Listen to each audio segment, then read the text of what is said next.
Bismillah ar-Rahman ar-Rahim. What's popping, guys? Welcome to ZeerTalks and Footbal Rig, and welcome to the 9th episode of Top BINS Ya AKHI. We are here to talk about events that's going on in football. Although I have to admit, there's not been too much going on, if I'm being really quite frank, because of international break. You know what I mean? Like, which is why, I mean, if you notice in the thumbnail, half of the stuff is about Saudi League because the summer window is actually closing today, for those who are not aware. So yeah, and there's some news in regard to that. So yeah, we will talk a little bit on that. But and obviously stuff had happened, like for example, Sheikh Sami, welcome, brother, again. You know what I mean? Hopefully you're good. But his club obviously has a captain that had a say. Thank you, man. The previous captain of his back in the days. So we'll talk about that as well. You know what I'm saying? And other stuff like that. Yeah. But what are you saying, Sammy? How are you doing? Mm-hmm.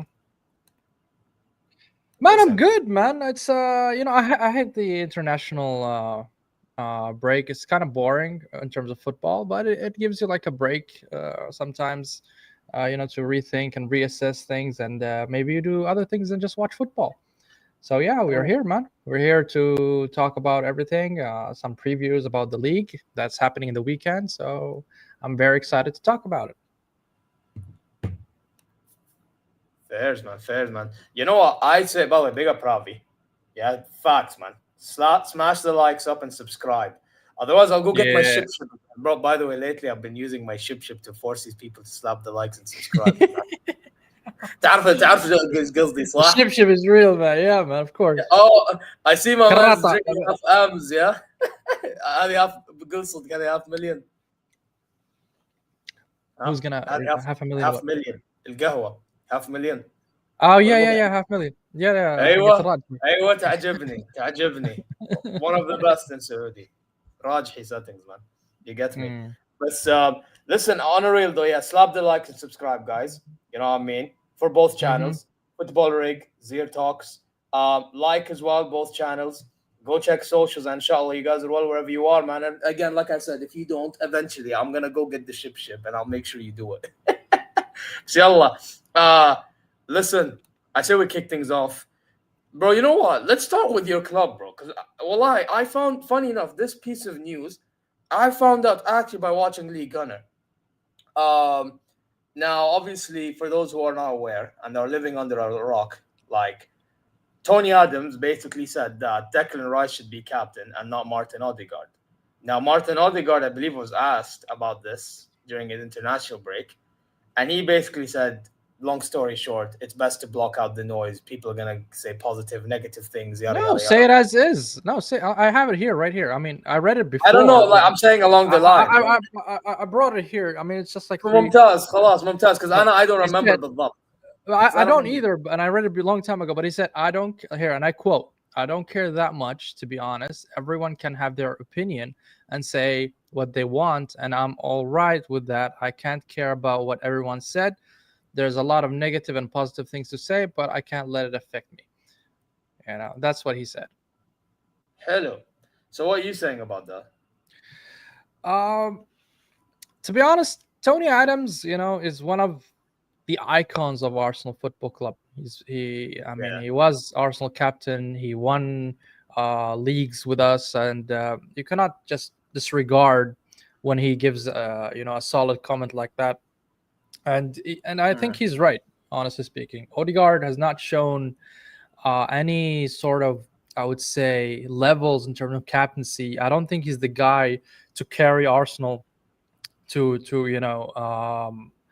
win trophies, to be honest. I mean, the captain's supposed to be, the coach within the pitch, right? And I don't think Ødegaard has it in him because he's been dropping stinkers for the past year and a half, to be honest. I mean, Ødegaard 2-3 years ago was really excellent player, but when it comes to captaincy, I don't think he has the character to carry a hungry team like Arsenal that really has a lot of load on him to win trophies. So I honestly don't think. But in the other hand, if we look to the other candidates, I see Yusuf here say Gabriel Magalhaes.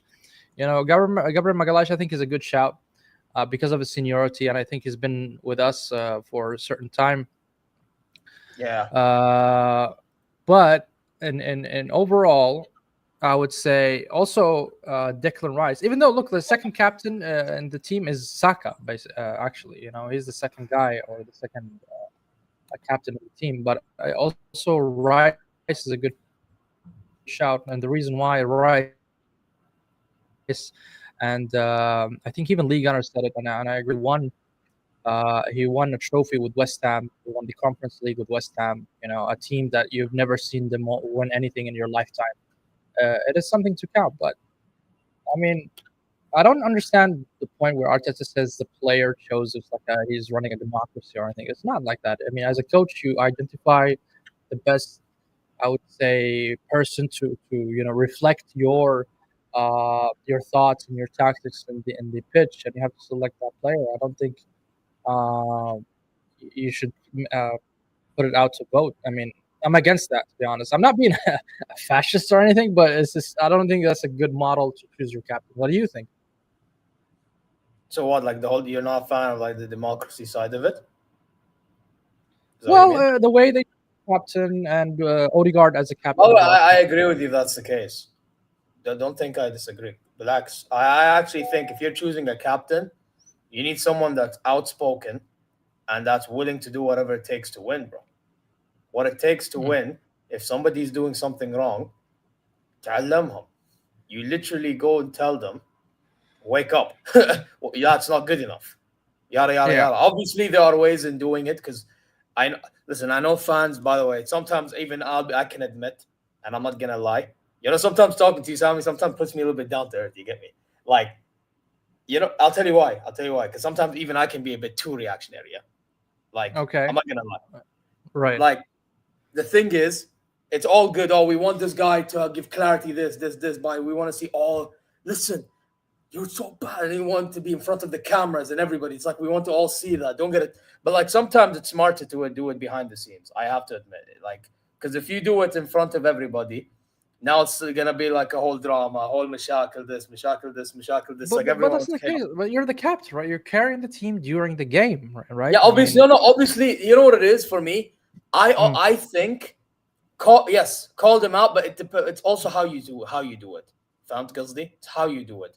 Because by the way, I could easily like right now, if I'm on the pitch, مثلا, right, and I'm like, you're absolutely this, you're going nowhere. هذه غلط. لكن it's like you're not doing good enough. Wake up, كذا. يعني that for me عادي. You get me?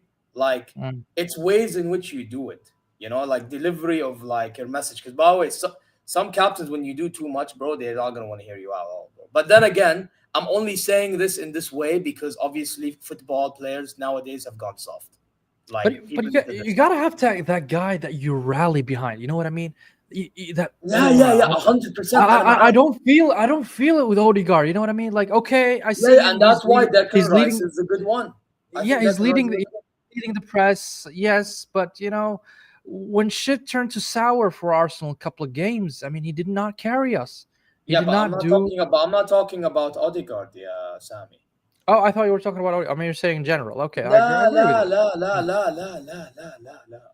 you. Ødegaard, bro, Ødegaard is someone that just chats, bro. I mean, chats and shows action too. He sends a group WhatsApp message, maybe. Hey, what? Wait, group WhatsApp, man? What do you mean? Well, giving the pep talk with his team. He's sending him like emojis on WhatsApp. Guy, bro. But on a real note, right? Like on a real note, like for me, it's just again, like it's one of those in which I feel like, bro, whenever I see Ødegaard, and again, I don't watch Arsenal like you do, right? I don't follow Arsenal week in, week out. But whenever I watch him play, I don't feel like he speaks like a leader like that. That's one problem. And then another thing is the guy goes from a lot of games, bro. He disappears, man. That's what frustrates me the most is he's he's not there. Especially for example, Real Madrid game. I'll give an example. He did nothing in Real Madrid, right? Because I didn't watch it. I was watching Inter Bayern, so he got carried out, man. He did absolutely nothing. Arsenal played very, very well as a team, of course, and the two, worldies from Rice, fouls against Real Madrid, and then Saka also scored. Martinelli out of as well scored, but Ødegaard was not even visible, and that's the time where we won 5 against Madrid. I mean, I don't see him as the player that can take Arsenal, when we are playing really down and we're needing that guy to rally us and say to the team, or doing it himself, carrying the ball and passing dribbling 2 players and passing it in dangerous spots. I mean, he's an attacking midfield. He's a creative player. So I'm gonna judge him based on his position and abilities. If you are a playmaker, then this is what I'm expecting for you to create. A lot of chances for the attackers, for the wingers, and you're not doing that. You're just leading the press. I mean, I don't think those are qualities that qualifies you to be a captain. Yeah. Now, bro, for me, you know what it is for me. And by the way, I kind of, I have a similar criticism with my case for Joshua Kimmich as well. Okay. Like, the thing is, I feel like them type of captains, but even though Kimmich is more outspoken, I will say that. But the similarity is like, it's like the actions are half-assed. You get what I mean? It's like, I'm trying to see full-on action here. Yeah, when you actually claim that you want, like, something out of your team, but we're expecting something out of you as well. You know what I mean? And that's the difference for me. And I mean, when my case, when I talk about Kimmich, for example, I'm talking like in the defensive aspect, because that guy is passive defensively. If anybody watches it weekly, like he's At very least he passive. won. He won the Champions League. Yeah, no, he's won. Yes, he's won. But Mm. by the way, people forget he was doing it when he, like, remember that time when we played in the COVID rain, like the time it was Yeah. like one game. Pavard was injured and he ended up playing right back.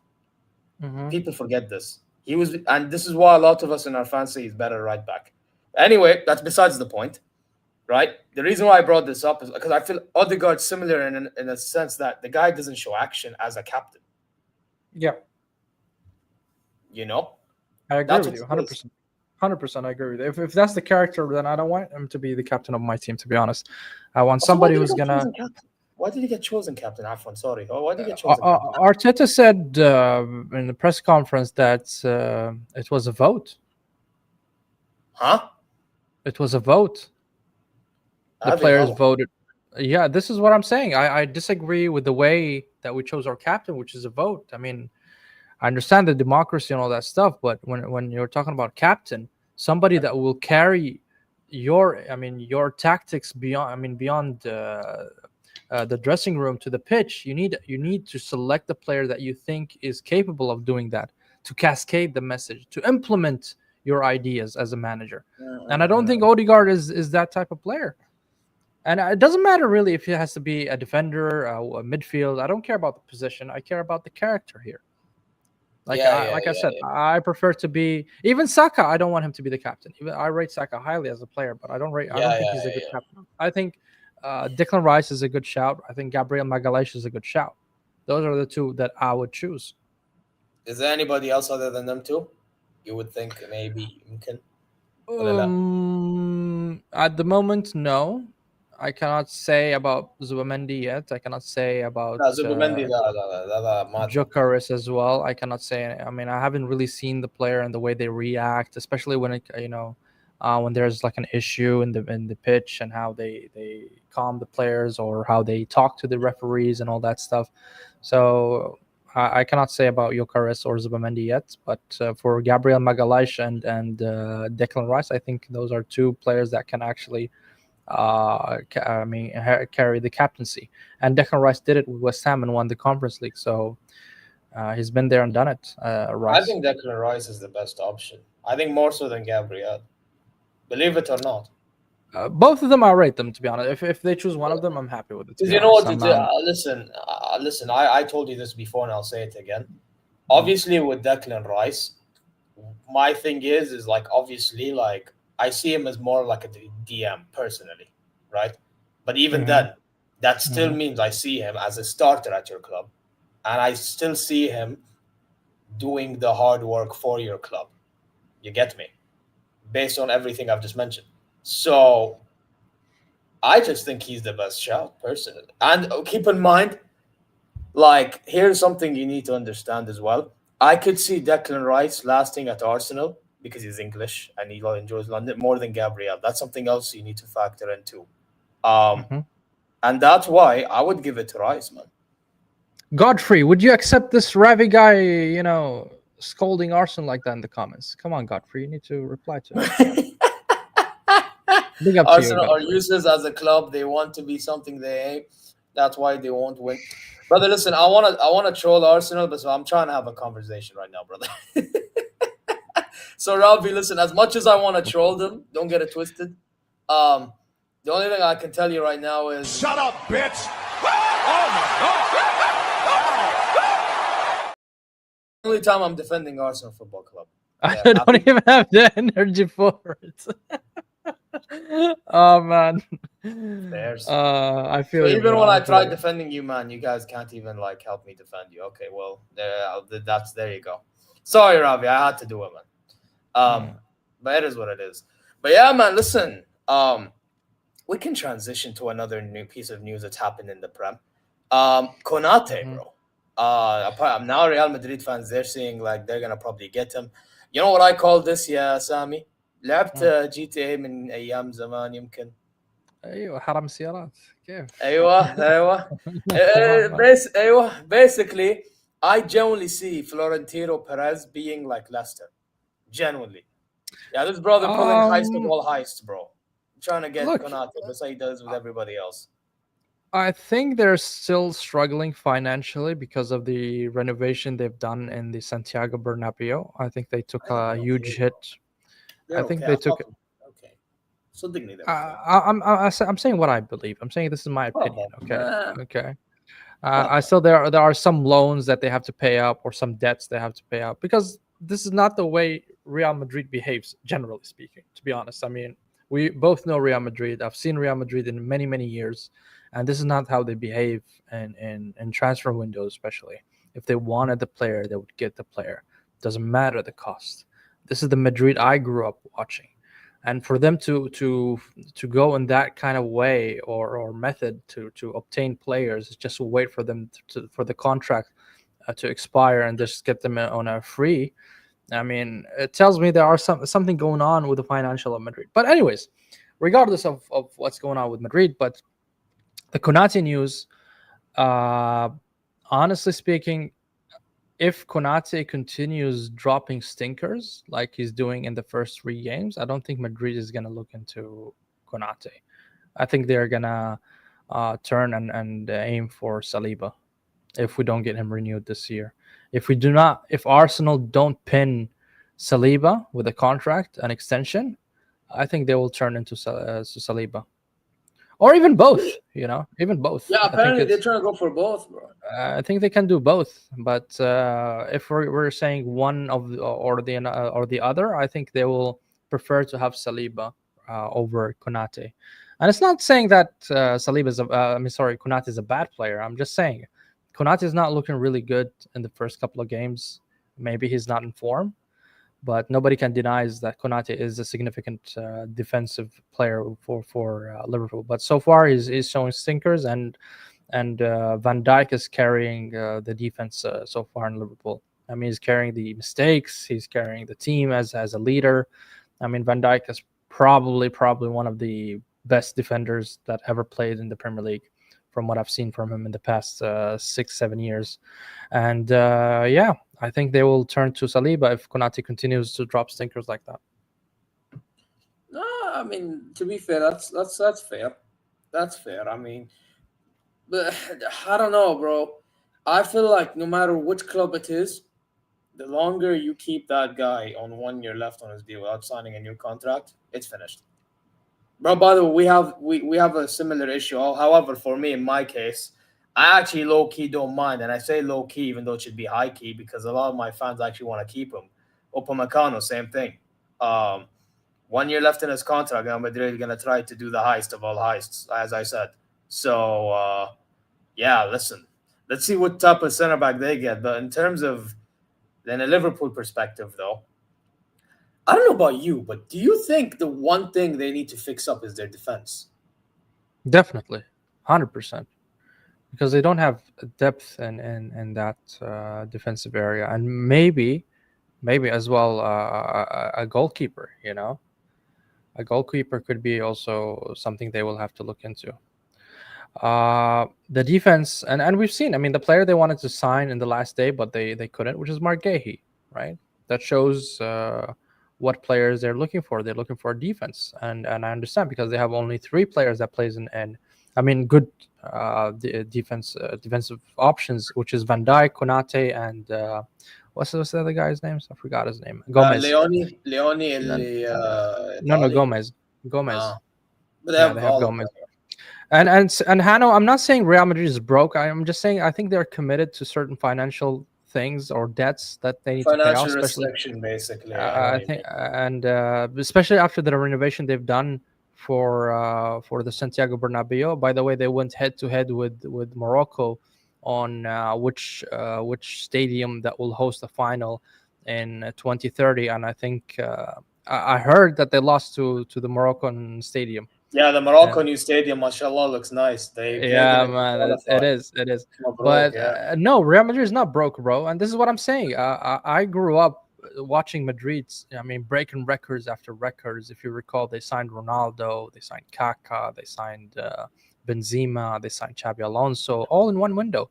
So me seeing Madrid buying whatever they want to moving towards this kind of methodology, which is waiting for the players to run out of contract, just gives me a hint, or what I believe is that they might be in some sort of restriction or debts they're just trying to clear. But I think in a year or two they'll go back to the Madrid we know, the Madrid that spends on whatever they want. I mean, and get the player they want.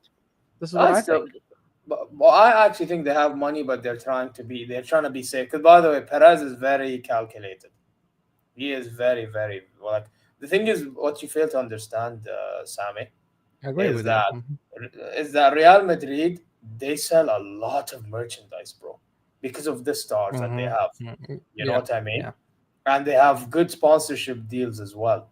Like, I don't think people understand when you're looking at how rich a club is, you have to consider these factors, right? And looking at how Real Madrid market themselves, bro.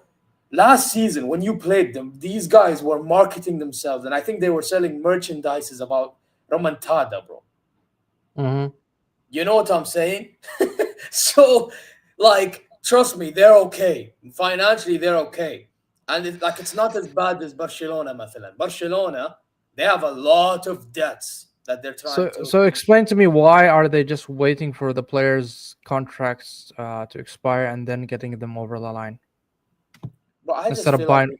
Yeah. my opinion, I just hmm feel like Florentino Perez is trying to save up as much money as he can. For what?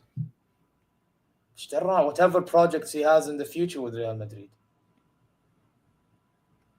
What changed from 10 years from now, or Okay, the way they're that running? is to be seen. But I'm telling you what I think they're trying to do as of right now.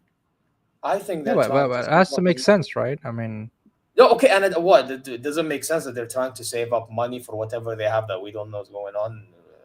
I don't Stuff like know. At this moment, both me and you are speculating, right? Where we're just giving our thoughts in the matter, and I this is mean, what I I mean, think. if I mean, okay. So you're speculating based on what you're seeing at the moment, and you're Yes. assuming that they're financially, but on what basis are they financially down? Just based on the fact that they're getting a player for free, or is there like any other, or is it based No, on La no, Liga? Maybe like I want to know like on what basis do you? no. Based on the behavior of Real Madrid in the past couple of years, this is not something that is happening right now. That Madrid is signing, I would say, low fee to a free transfer, right?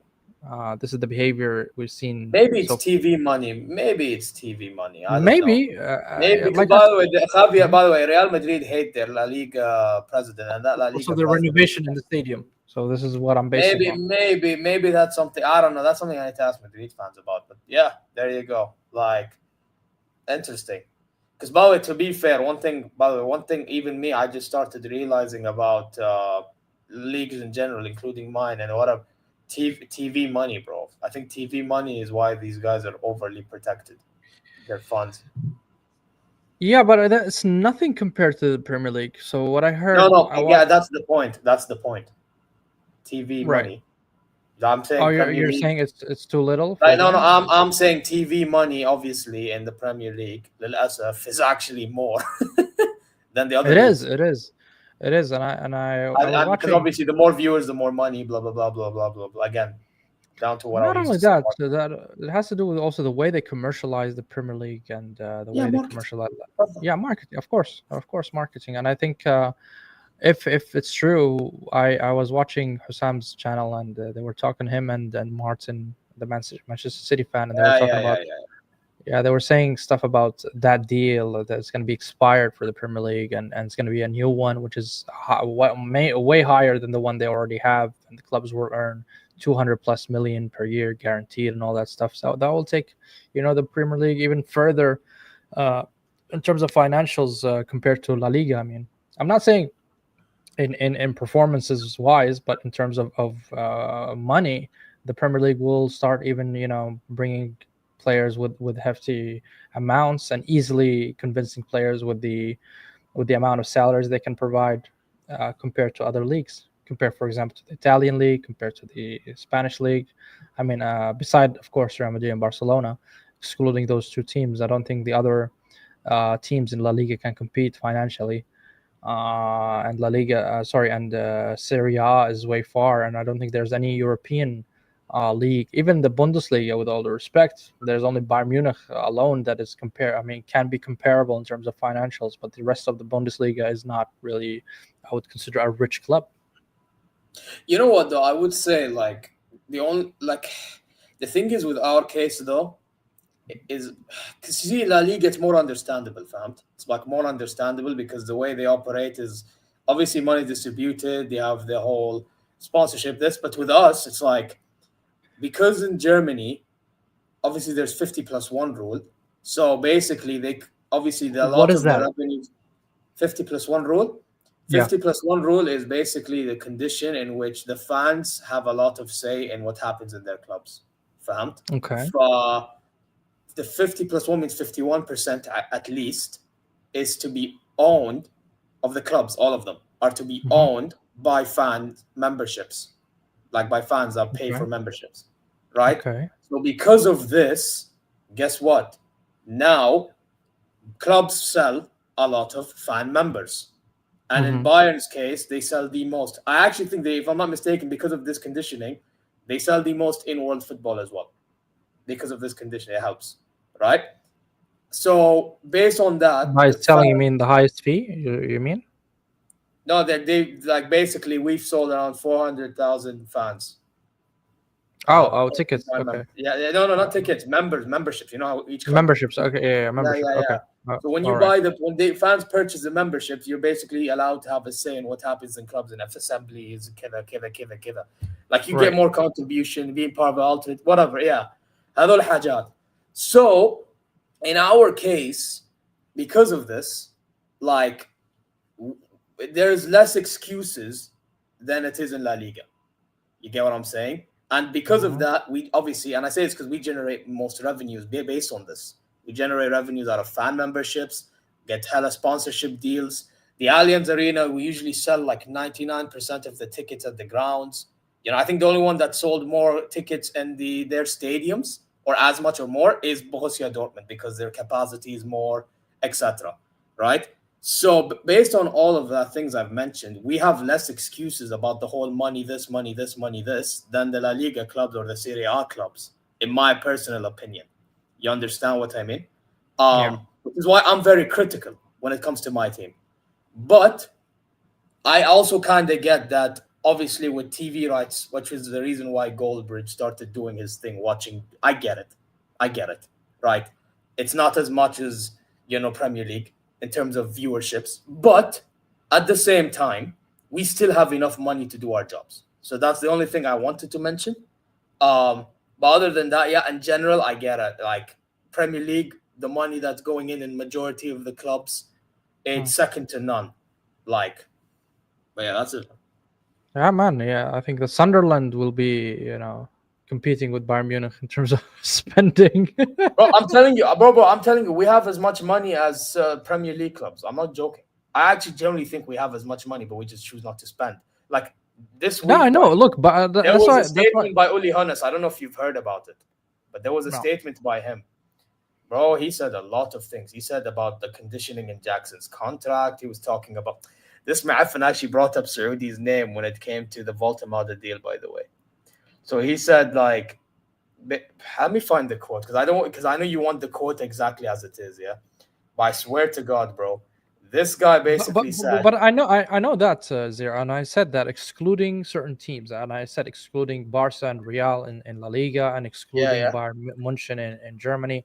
I think those clubs are well founded, and they have a lot of money, and they have a global presence in world football. So they're generating a lot of money that can compete. But these are the only clubs. I mean, you can choose like a handful of clubs that can compete with the Premier League. Okay, I found it. So he said, Voltamada isn't worth 90 million fee. Fine, fair enough. Then I heard that. Yeah. Then he said that only happened because of the money flowing from Saudi Arabia. But my concern with this statement is didn't money started flowing from before Saudi Arabia? Like, let's be honest. It started flowing from Chelsea, started flowing from Man City and PSG. Why is our name mentioned? Is it because Newcastle is owned by them? That's something I want to understand. Like, that's the only thing I'm willing to accept. If it's not that, then I don't think. Look, even without the Saudis, without the PIF, I think we're still Newcastle would have still bought the player with the amount they want to buy. But what they need is I don't know. I think so. I think so. But here's the difference. First of all, there's PSR and there's FFP that doesn't allow Saudi or the PIF to just pump money as they want. Because if that was the case, then tomorrow you would have seen Newcastle signing Mbappe easily. They can bring Mbappe. If they brought Neymar to Hilal, they can easily bring Mbappe to Newcastle. Yeah, but you're talking PIF though. I'm saying you said earlier that basically even if there was no PIF. Yeah, I'm coming. There was no PIF. The brothers getting bloody. These guys getting relegated. I'm coming to that. Okay. Okay, the first part is the financials, right? So this is first thing that I'll rebuttal, that it has nothing to do with the financials of the PIF. First things first. Secondly, the Saudi owners are ambitious owners. They're not there only for the business. Yes, they are there for the business. They want to win. And they want to win, gain money as well. But the thing they want most is success. This is why they bought the club. They want to succeed. They want to win the league. They want to win the Champions League. They want to win trophies. They're not there just for the sake of it, to run the business like the American owners and get the revenues at the end of the day. And their, the stocks and all that stuff looks in positive and all that. In terms of return of investment for the Saudis, it's more important that they win something.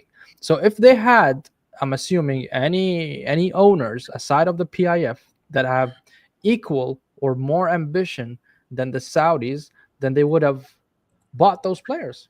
This is the difference. No, listen. By the way, I agree with you because I've said this to so many people. Mm-hmm. When people look at Arab owners in general, like forget just Saudi, I'm talking like Khalij. I'm talking Nasser Khalifi in Qatar. Bro, I don't know if you saw the Cat show in Qatar. After the Champions League PSG won, this brother genuinely said that he wants PSG to look at this Champions League win, and go for it again. Like, yes, enjoy now, but when we're back, I want you to go for this again. Don't take this win and khalas. Now you sit there. See, they're setting new standards. They're setting new standards. Bro, this brother literally is trying to have like a standard min yom al-ula. I know, man. I know. And he brought Neymar, and he brought all these players. Look, what I'm trying to say is when your leadership, right, they have this kind of vision and this kind of ambition. It actually reflects on how the club operates. The players they About him, sign. Mubarak in City as well. Mubarak as well. Sorry. Have you seen Mubarak in Man City, the chairman? Yeah. What about him? Khaldoon. Yeah. Basically, he every season he'll talk about how if he's not having the best of season to their stand, he'll say it. He doesn't care. Yes, I mean, and I respect that a lot. I mean, you said it. Those owners, especially from the GCC, they're not there just for the sake of the business. They're there to win because they have the passion, they have the ambition, and they have the resources to do it, and they're doing it. And that's the difference between the PIF and, for example, different owners, whatever that owner is a company or a billionaire or whatever. At the end of the day, these owners are looking for their money, right? They're looking for return of investment. They want to make sure that they're always, in a positive and making profit and making money and putting some in their pocket. But these owners are not there to make just money. They're there to win. So when you have such mentality, it reflects on your team. It reflects in your board. It reflects on the players. It reflects on the coach and the way the club behaves. And this is why they signed, that striker. Until today, I don't know how to say his name, man. The Bayern guy, Holy Honest. No, not Holy Honest. The striker they signed. The striker they signed. Nick Voltemada. Voltemada. Yeah, I always forget his name, man. Voltemada. So that's why no, that's fine. So Voltemada, I mean, maybe yes, he's not worth the 90 million, but this is the market. This is the market value currently, and they went for it. They needed a striker, and they will sign a striker. And don't forget they went for Ekitike first, but Ekitike chose Liverpool. Yeah, and then they ended up taking Isak because, not a lot of news was being revealed ahead of time about Isak. That's something I'm realizing over time. I think the news has been milked, and a big pause there. No, it's been milked. Like eventually got milked, but at the start, like the whole Isak wanting to leave from like months ago, and this. Yeah, that's why. Yes. The saga is just was. The saga, yeah, it was. By the way, I have a quick question, and I want your honest opinion because I was talking to a Liverpool fan on a show yesterday. Do you think Liverpool fans are being hypocritical in general about the Isak thing? Let me tell you why. Okay. You remember when Trent went to Real Madrid, how they treated him? But now when it's with Isak, all of a sudden they're like, "Oh, let him go! Free Isak! Free this guy! Newcastle fans no right to do this." I think it's a normal behavior for any fan to want what's best for his team, right? I mean, if it's in Arsenal as well, I would have reacted the same. I'm not going to be hypocritical here and say no. If there's a player that I don't want him to leave, I would scold him a bit. And if there's a player that we want to buy and he's not able to get out of the club, like Gyökeres, we all called out the Sporting Lisbon director. Yeah, I know. And this kind of behavior is just. It's because of Isak and it's because of the 130 million fee. That's why it has been magnified that much. But I don't think it's hypocritical whatsoever. I mean, and plus you got to add the factor that Trent is a player that is a homegrown player that he's been with Liverpool for quite some time, and to be honest, I would have been happy for Trent if he was a Arsenal fan going to Real Madrid out of all clubs. I mean, he's not going to a rival like Chelsea or Manchester United or anything like that. I don't understand the whole, aggression against that transfer, to be honest. He's going to Real Madrid. I mean, Real Madrid is the biggest club in history. I mean, who doesn't want to play for Madrid? Nah, what my honest opinion is, Sammy, is the following. I think there's a place and time to be shameless and being objective.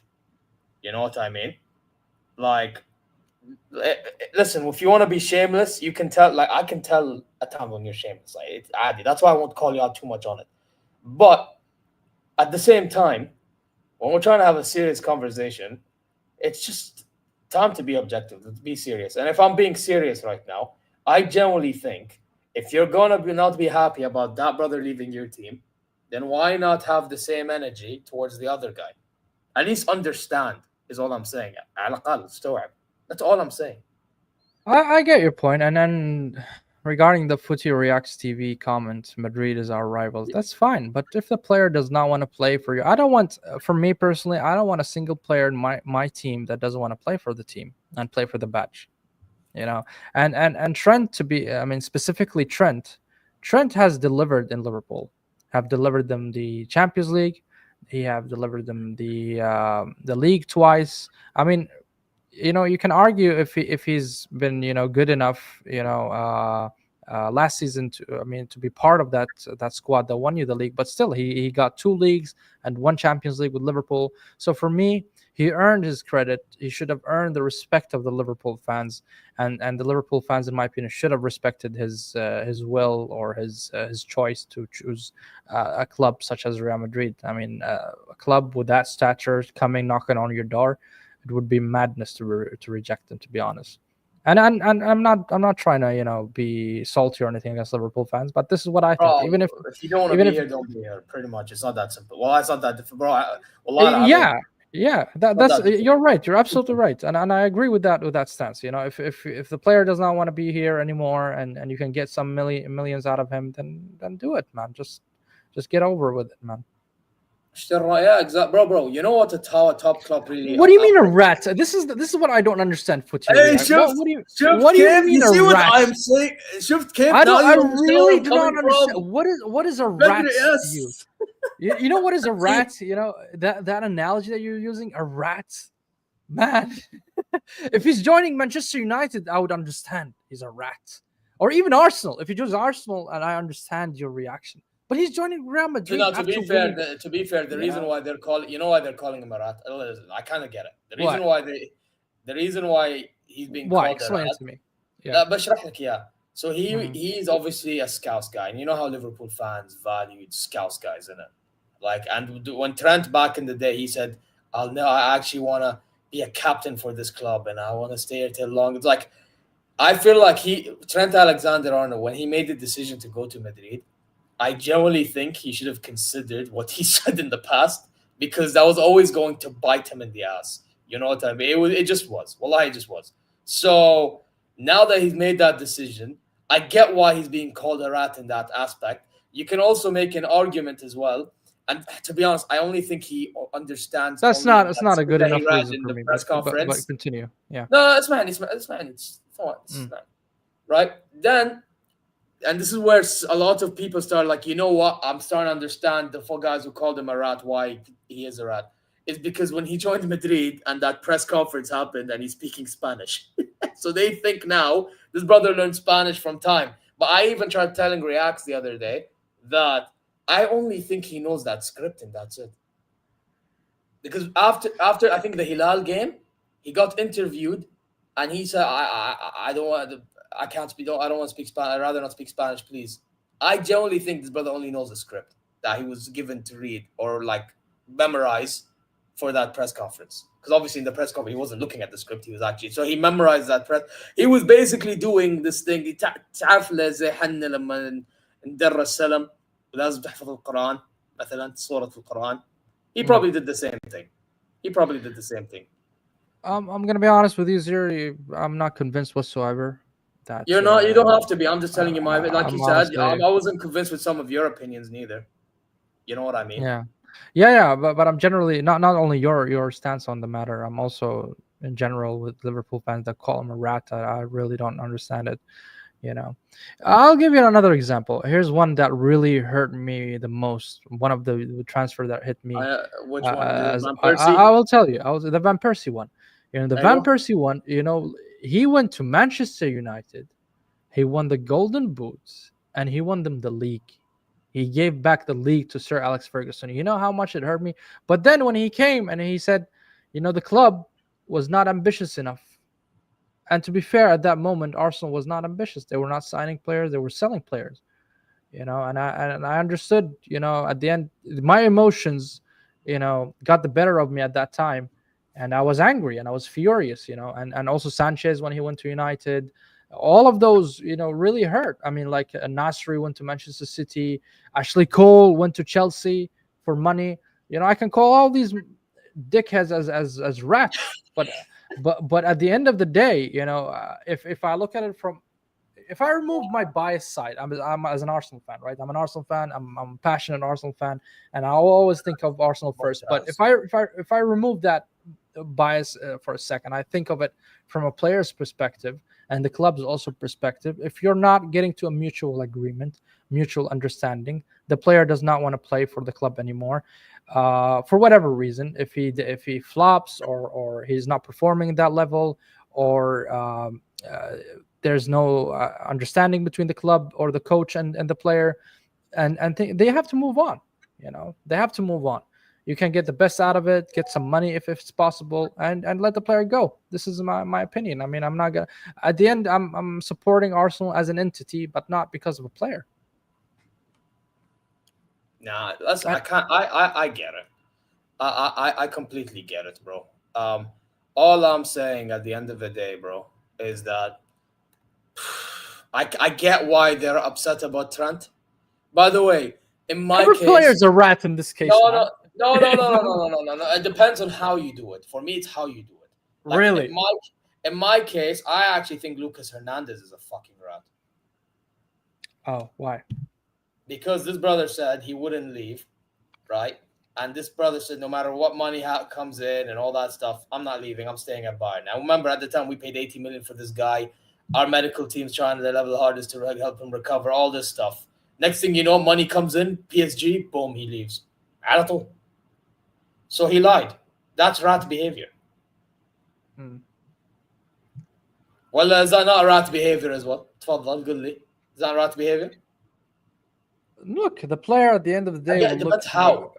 Like, I'll give you. When some Bayern fans, they say Wirtz is a rat for going there. I say no, he's not a rat. He chose Liverpool from Bayer Leverkusen. That's not rat behavior, bro. It's not. So I get you. It is being thrown loosely. Wallah, I'm not telling you. Bro, Sammy, I'm telling you it's being thrown around loosely. However, in some cases, like, it depends how it's done. Like, in Trent case, you can understand. My only thing you know what I would call a rat? You know what I would call a rat? Huh. The Luis Figo transfer from Barcelona. That's genuine. Like, that's a rat. That's the definition of a rat to me. You know what I mean? You're going to the. I have a question. Is Borussia Dortmund transfer rat behavior too? Like the transfers to Bayern back in the day, are they rat behavior as well?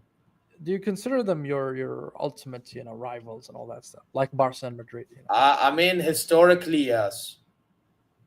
Historically, really? Yeah, historically. However, nowadays, Borussia Dortmund have fallen off, as you know. But like they're a very weird team. But yeah, for the most part, they've fallen off. That kind of transfer, I would understand why the fans would call him a rat. Honestly, like the Luis Figo one, that's a complete rat. Yeah, that's what's so prime rat. So yes, it was. It was. And I would say it shamelessly, and I'm happy about it. He's one of the best players we had. Man, I'm not gonna hold the club, for the same standards and hold my club to a different standard. I'm shameless. I would say it as it is, man. It was a rat, and I'm happy with it. Fair enough. Okay, fair enough. Now I'm just asking. Why not ask? But yeah, that's about. I think before we end it, we talk a little bit about Saudi football. Actually, funny enough, did you read the quote that Ivan Toney said? No. What happened there? I don't I'm gonna read this. He actually just said it recently. I don't know where he said it with that, but he said this recently, and I was shocked. Actually, kind of part of me is not, because it's Ivan Toney. You know how Ivan Toney, he's a personality, but whatever. Like, Arsenal didn't sign him because he's too rude. Yeah. And then look what he does for Al Ahly, contributing and them winning the Asian Champions League. Yeah, the Champions League. Yeah. Come on, man, bro. That goal he scored against Al Hilal, what a goal, by the way. Like, I just had to say, mashallah. Wallahi, if you see my reaction, I was in shock how he scored that goal. He slapped that volley like crazy. But anyway, he said, for me, Saudi Pro League is on a par with the Prem. I couldn't believe he said that, by the way. That's mad. I don't agree with it, but anyway. What did he say? Repeat that, please. He said, for me, Saudi Pro League is on par with the Premier League. He said, if Al Ahly were in the Premier League, we'd give it a good go and would be close to the top four. I wouldn't say top four, but anyway, it is a quality league, and people should not turn their noses up. We saw Al Hilal play against Man City and beat them. I want to know your opinion before I give mine. I actually made a stream, and that stream I had a friend. He came live with me. His name is Fahad. Shout out to him. And we put this hypothesis saying that if the top four teams in Saudi, which is owned by the PIF, would join the Premier League, where do you think they will end up? And he gave me, to be honest, a realistic, I would say guess, an educational guess. He said, okay, probably Al Hilal will end up somewhere in the top 8, somewhere there. Yeah, I agree with this. That's yeah. And with time, of course, if they get the recruitments right, if they get the coach right, I think they can compete. I mean, at the end of the day, and he said something about Al Hilal that actually captured me when he said Al Hilal adopted a certain play style since back in 2011 or 2012 by a Belgian coach, and they were implementing this in their youth team, and they started getting the players to a certain way of playing, which is very good. It's like having Barcelona La Masia, right? It's a brand of football that Barca is known for, and I think these kind of behavior from a club that shows Al Hilal is in that level to really compete in a global scale and Premier League, even La Liga or even Serie A, they can really compete. And with those funds from the PIF and the players they brought, I see them. They can actually be in the Premier League and be in the top 8 or at least the mid top in the table. I think top like maximum, and I say maximum. And this depends on like if the big 6 teams somewhere there, they fumble, if you know what I mean, because how there's a big 6 team sometimes. Like look at Man United, Netherlands, right? If we're keeping that in consideration, maximum top 6. Max. Also, don't forget that the Saudi League, okay, and the players that are used to the Saudi League, if they go to England and they play in that environment, and I'm talking about the difference in terms of heat, right? When you play in intensity. Not only the intensity, but also the stamina that the Saudi League requires is a lot. It's ridiculous. Yeah. Like imagine Al Hilal is the only club that has an indoor stadium. And for whatever, what I'm trying to say, you're playing at that heat, and you're going to Jeddah, and you're playing with that humidity, and you're going to Ashargiya playing with that humidity and 40 plus degrees. I mean, and the amount of dry weather and all that. Yeah, man, the amount of energy you have to consume is exuberant. They do water breaks like nearly every week. By the way, people don't get it. They need it, bro. They need it, and I imagine this kind of extreme weather, I would say, or extreme condition can actually help them go to another environment which is considered leaner a little bit. Yeah, it's cold. I'm not saying it's not cold, but I think they will adapt very, very nicely in any league. Yeah, maybe the physicality of it. I mean, the Saudi and the pace.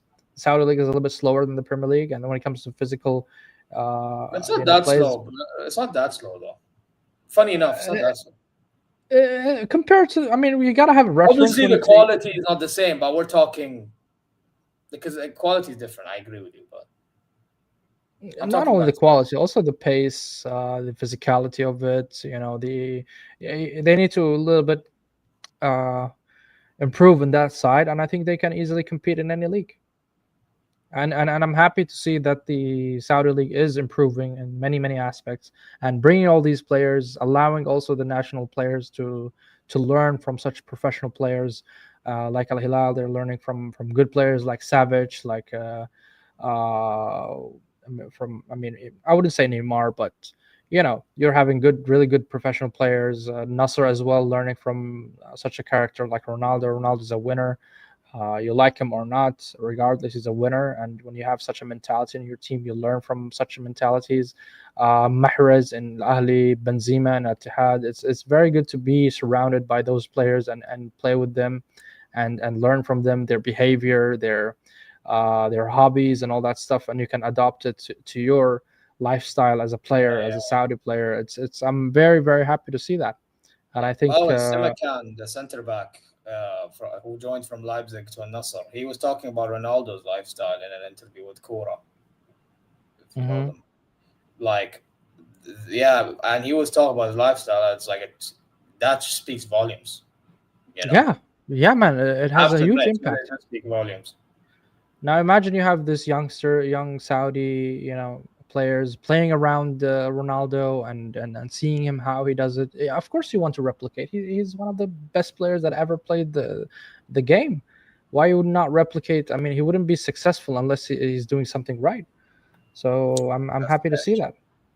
That's صادق. But you know what? Let's talk about a few players involved in certain transfers. Obviously, I mean, Qadsiya, they got in Otavio. Otavio was linked out of Al Nassr from Al Nassr, right? Yeah, he got linked out from Al Nassr for a bit now. I actually thought he was going to go to Al Ahli, but it turns out towards the end. Is he good?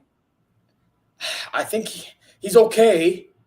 I wouldn't say I would say he's okay. The way you said explains it. صراحة he's okay. I wouldn't say like يعني he's just he's physical more than anything. He's height كثير. That's another thing as well. Of course he would say that as a Hilali guy. Of course he would say that. Yeah, he is though. That guy he chats a lot of crap, this guy, bro.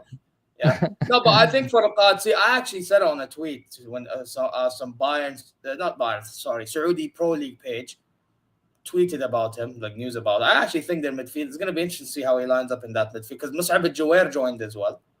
I don't know if you're aware, but he joined them. So I'm intrigued to see how their midfield will shake up. But then they lost a player to Bayer Leverkusen, that Ezekiel brother. So we'll see how it goes out. I actually think he'll do all right in the Qadsiya personally. I think he'll do okay. I think this year the Saudi League is taking it a little bit easier, right? I mean, compared to the previous seasons. Yeah, bro, because it's the smaller clubs that need to spend, not really the big ones. Just need to do a little bit of adjusting, really. Like, Al Ittihad first signing was like a few days ago. تخيل. Yeah, I remember, and you said Fernandez brother. That Fernandez brother from Braga. I'm like, what? You're champions, and that's all you're doing? Especially after. And they got him for 30 mil, I think, right? Yeah, it's just mad, bro. And then now also we have a little issue in Al Hilal with Marcus Leonardo because his age is now above 21. He's 22. Because of that, now he has to be part of the list of like the first team. But obviously, the Nizam is, 8 players that are Ajanib, foreigners, and then you obviously have the under 21s that try to add up to, I think, is 11 players, something like that. But because of that, now Leonardo is only eligible for AFC Champions League squad because you can have 10. It's a sticky situation there. And I think there were clubs trying to vote against the rule or something like that. I don't know what it is. I still don't know the whole story. But that's the idea I gathered. And yeah, we got rid of Alexander Mitrovic, partially the reason for this as well. We had to terminate his contract and he went to Rayan. Khalas. I actually thank the guy. I'm not going to lie. And I would have liked. I think he did well. Yeah, he did. Like last season, don't get it twisted. So why they got rid of him? Injury prone, and the whole foreigner policy. Do you think they need to, increase the number of foreign players to the limit? I mean, maybe a bit, yeah. But here's the problem, right? I think what they're trying to do is they're trying to ensure that Saudi players have place in the squad. I think that's what it is, because obviously they're still trying to develop Saudi players too. But then the problem is Saudi players, in my opinion, I don't know if you agree, at least some of them that, like for example, Saudi Abdul Hamid, I think he's good enough. Need to go test themselves elsewhere. Maybe Hassan Timbukti, another one, in Al Hilal, Like, even Kano should have went out, I think. Who? Kano. Mohamed Ken, I don't think he would have made it, صراحة. He's not now. He would have not made it. I think the one who should have gone is the one I mentioned earlier for Qadsi, who just joined. Jower. Mus'ab Jower. When Hilal didn't favor him, he should have tested himself. So honestly, I think they need to increase the limit. And the reason why, I think it also yes, it limits the national players to play. I agree, the Saudis, I mean, but in the same manner, I think it will, when you get Saudi players playing in a squad, that means he's really that good, right? If the squad is filled with professional players that they brought and all that stuff, and especially now Al Hilal or Nasr or any of those teams, they're really signing big players, right? They're not signing mediocre players or unknown players from somewhere in the streets of Sao Paulo or something like that. They're bringing like Cancelo, they're bringing like Mitrovic, who was banging in the Premier League. They're bringing, Ronaldo, they're bringing Benzema. So for you to play with those players, and Mahrez, for example, which is elite players, if a Saudi player breaks into that squad, that means he's that good. I think it will raise up the level and standards of the Saudi players in general, in my opinion. You I think so? it will Yes, I do think so. I highly believe so. But bro, these man, you know the problem with because I see this for the national team. I don't know if you follow up on the national team, but bro, the national team, a lot of these players, شايفين نفسهم بزيادة, bro. واضح. Maybe your idea helps. I don't know, but it's just. But there's a lot of. By the way, I'm sure you've heard of this, and maybe you would agree with them, but I don't. But actually, I kind of do. I'm not gonna lie, I kind of do. But the Hilal players, some of them I noticed, they go to the national team and they don't care. They play for Hilal, they want to play for Hilal. هذه غلط. I mean, if it's true, هذه غلط. Not gonna lie, because it's منتخب في النهاية. Yeah, man. Listen, let's see how it goes. But listen, with Mitro, the Majnoon himself, I actually thank him a lot, man. I really do, because that brother scored a lot of goals. Right place, right time. Even in the big games. I remember I went to the Al-Nasr and the Hilal Al-Nasr game, the one we won 3-0. He scored twice. Yeah, I mean, I think he was a clutch player for you. And he scored even in that same season in the following game. Drew 1-1, that penalty. We drew 1-1 because he actually converted. He doesn't convert, we lose that game, and we don't get the invincible. Yeah, I mean, I've seen him many times, and I think he was very, very clutch. But if you say that he was injury prone, then I understand. Yeah, he was. He was so, and they couldn't rely on that anymore. Because, by the way, last season, I went to our game against Al Ittihad. We got knocked out, Kas Al Malik, and he got injured that game early on. Then, obviously, Leonardo played for him. He was doing okay, to be fair.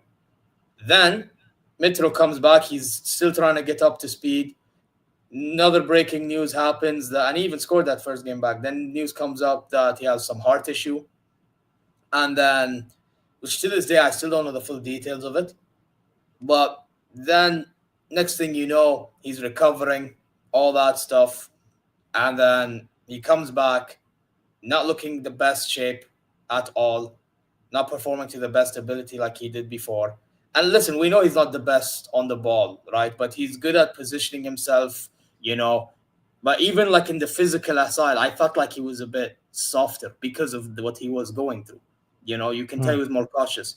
So because of all this, I think you lose confidence. And then even Club World Cup, he didn't play a single game. We had to go get Hamdallah for like the remainder of the competition loan or a 6-month loan, whatever it was. And that didn't go to plan because we got knocked out to Fluminense على طول. But that's knocked out City. Exactly, I know. But it's just crazy, right? Inzaghi, bro. No, but again, on a real note, though, like all this considered, it's like we had to get a striker. It's just a shame that Inzaghi said, I want Darwin Núñez. Hey, might bang for you guys. You never know. To be fair, he did score in the first 9 minutes, but then obviously he played shit the remainder of the game. Fucking. I don't care. And the goal, by the way, didn't even count. It didn't count because Savage fouled the brother. So, Look at me. If the striker scores, then he scores for me. I mean, that's what is important from the number 9 is to put the ball in the back of the net. That's Yeah, your but he missed objective. the other chances, and the one that he scored didn't count. Let's see how he does against Al-Qadsi. Yeah, we play Al-Qadsi next, by the way. Oh, where in Riyadh or Riyadh. okay? We'll see. Riyadh. Anyway, We'll I'm see, gonna man. redirect to Don. Yeah, Don Hassam. He is live. We're gonna end it here, man. All right, man. But listen, man, you guys know exactly what to do. Yeah.